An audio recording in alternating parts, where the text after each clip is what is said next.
Hey, thanks for dropping in. Cacciatore is a rustic Italian dish of meat braised in a tomato sauce. The name Cacciatore translates to hunter, as it's believed to come from the way hunters cook their game, such as rabbit. Today, we normally associate Cacciatore with chicken, which I assume is a fairly recent adaptation, unless there really were feral chickens running around Italy a couple of hundred years ago. If someone knows for sure, let me know in the comments. Interestingly, the French have their own version of this hunter's dish, which they call chasseur. There are naturally differences in the ingredients used, but the basic idea of braising chicken or game meat in some sort of rich sauce remains the same. Of course, the Italians and the French don't have a monopoly on the idea of braised chicken. In fact, there's a Filipino dish called afritada, which I couldn't get a picture of, but I will make for this channel one day. It's a similar idea. It's just not called hunter's chicken. Or, and forgive me because I'll probably mangle this, manok ng manggagaso. Today I'll be focusing on the Italian version of the dish, cacciatore. To make it we'll need 4 chicken quarters, or the equivalent in legs and thighs. These have been trimmed of their excess fat and skin and have already been seasoned on one side. I'll just do the same to the skin side. And before we go further, I'd like to apologize for the unfortunate camera angle and poor lighting. My daughter co-opted my usual prep table to do her crafts, so I've been banished to the counter. Once the chicken's ready, I'll make a simple coating for them. That consists of a cup and a half of flour, a heaped teaspoon of garlic powder, a good pinch of salt, and some freshly cracked pepper.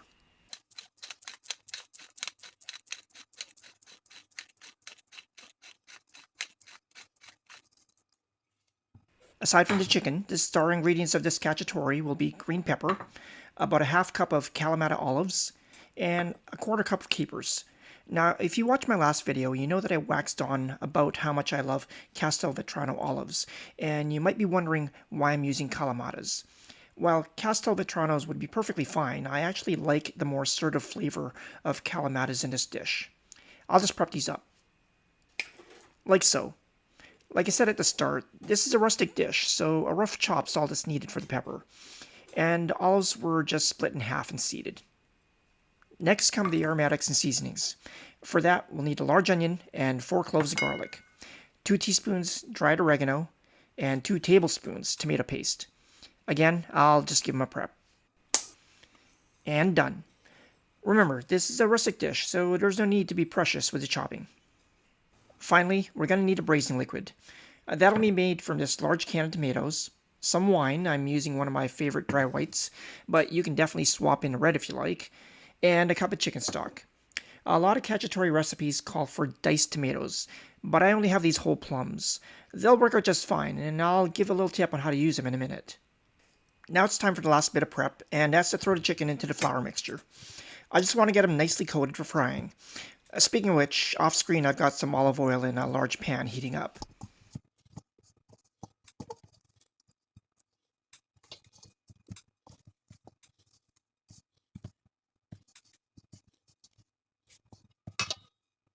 Alright, it's time for the actual cooking. That starts by laying the chicken into my heated pan, which, from the looks of it, isn't quite as heated up as I wanted. Oh well, that just means this step will take a little longer. Normally, in a properly heated pan, you'd only have to fry the chicken for 3 to 5 minutes per side to get it browned. That'll obviously take a little longer in this case, plus I'm frying my chicken in 2 batches, so a little extra patience is required.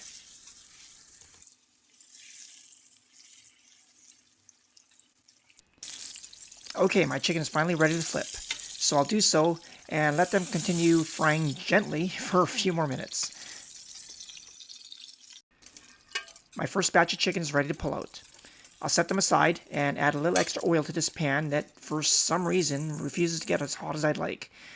To spare you the pain of watching me struggle to fry the second batch of chicken, I'll just skip to the next step. Okay, you didn't see it, but the second batch of chicken is brown and we're ready to move on. I cleaned up the pan a bit and also removed about 2/3 of the oil. I've got the stove on high and I'm going to throw in the garlic and onion and let them sweat for just a minute. I don't want any color, just soften them a bit. Next in goes the pepper, olives, and capers. Again, they just need to sweat for a minute or so.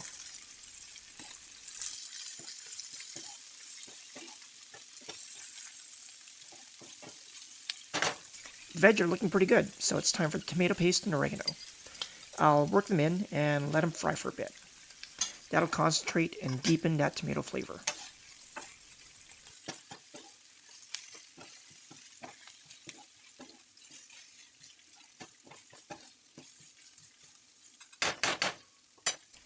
It's time to start building the braising liquid. That starts with the wine. I'll pour in about a cup and let it reduce until most of it has boiled off. Next in goes the chicken stock. Then the tomatoes. As I said earlier, I only have whole plum tomatoes instead of the diced tomatoes usually called for. To work around this, I crush the tomatoes in my hand as I drop them in. So that they don't squirt juice everywhere, or at least in an effort to minimize it, I poke them first with my thumb before I give them a squish. Once all the tomatoes are in, I can season with salt and black pepper. Lightly, because there's a lot of salty things already in that pan.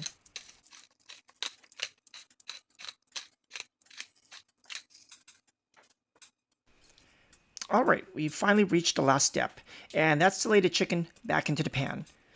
I usually lay it in skin side up to start, but it doesn't really matter, because I'll flip the chicken a couple of times anyway to make sure it cooks evenly. From this point, we're probably looking at 20 to 30 minutes to the finished dish. Aside from cooking the chicken to 165 internal temp, I also want to reduce the liquid in the pan to a luxurious sauce. And here it is, my chicken cacciatore, fresh off the stove and still bubbling. You can see here just how thick and rich that sauce became. From this point, there's a couple of different options on how to serve it. You can serve it with potatoes, either roasted or mashed, or it can go with rice or risotto, or you can serve it with a loaf of crusty bread, or you can go with my family's favorite, on top of pasta. Sometimes we'd even take the extra step of putting the pasta and cacciatore together in the oven and baking it with a healthy, very healthy topping of Parmesan and or mozzarella cheese. Absolutely delicious, and something I'd strongly consider if it weren't for the fact that there's a heat dome over my city and I don't want to turn on the oven. But that doesn't matter right now because I've got a delicious plate of cacciatore to eat, a lovely bottle of wine to drink, and a stove to fix. See you next week. Thanks for watching. I hope you enjoyed this recipe, and if you did, please hit that like and subscribe button. That'd really help my little channel out. Ciao for now.